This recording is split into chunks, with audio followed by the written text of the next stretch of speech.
Hello guys, welcome back to my channel. म फेरि नयाँ ब्लग लिएर आइसकेको छु।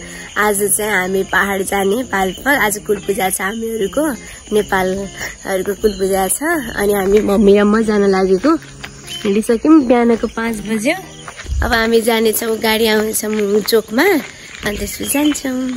म गाडीमा बसिसकेको छु, अब चाहिँ जाने।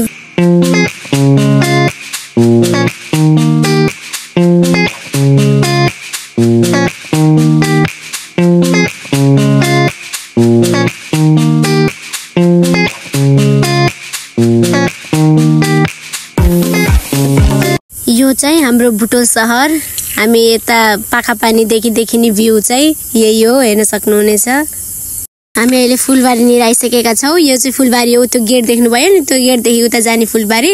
अब चाहिँ हामी तिनाउ पुल तरेर, यो चाहिँ तिनाउ पुल हो, यो तिनाउ पुलदेखि अब गोल पार्क हुँदै अनि पाल्पा जाने।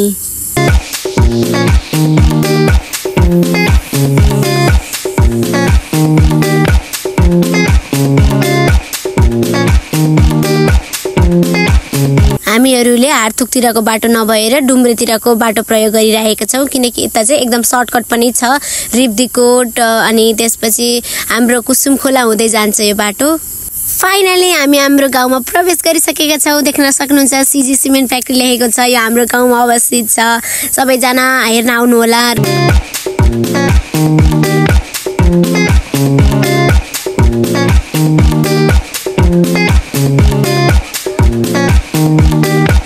यही हो हाम्रो गाउँको स्कुल।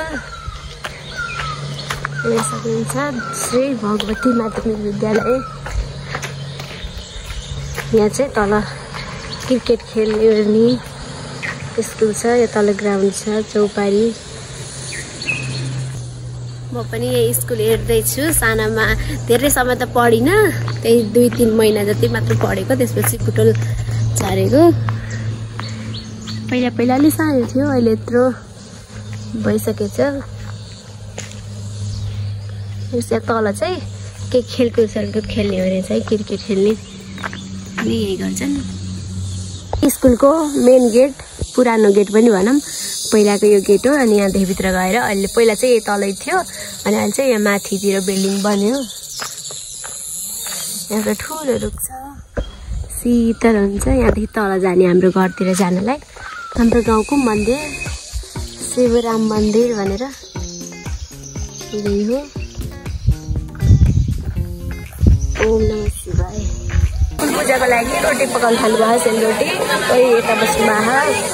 अनि यहाँ चाहिँ रोटी पाक्दैछ। यता चाहिँ बलि दिनको लागि 12 ठिक्क पार्दै।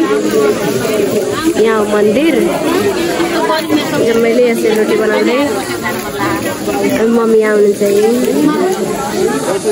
यहाँ चाहिँ प्रसादको लागि सेलरोटी भाग लगाउँदै हुनुहुन्छ। सेलरोटी र यो हलुवा उहाँले चाहिँ भाग लगाउनु भएको छ।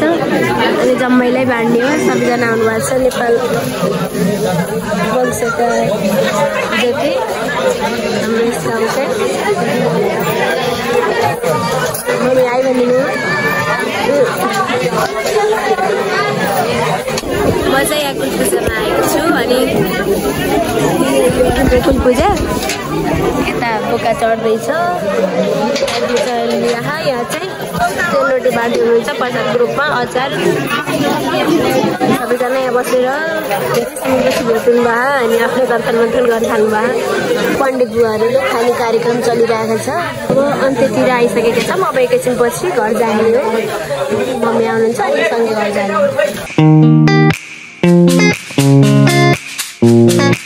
अब हामी चाहिँ बुटोल फर्किँदैछौँ। हामीहरू चाहिँ भर्खर आइसकेका छौँ र अहिले चाहिँ रातिको 10:30 बजेको छ। आज आउँदाखेरि चाहिँ एकदम लेट भयो। यसमाथि जुन लागेको छ। अब अलिकति चाहिँ हामी हिँडेर जान्छौँ। सायद यहाँ देखिँदा होला, एकदम अँध्यारो भएको हुनाले। आज चाहिँ पोलको बत्ती पनि बोलेको रहेनछ।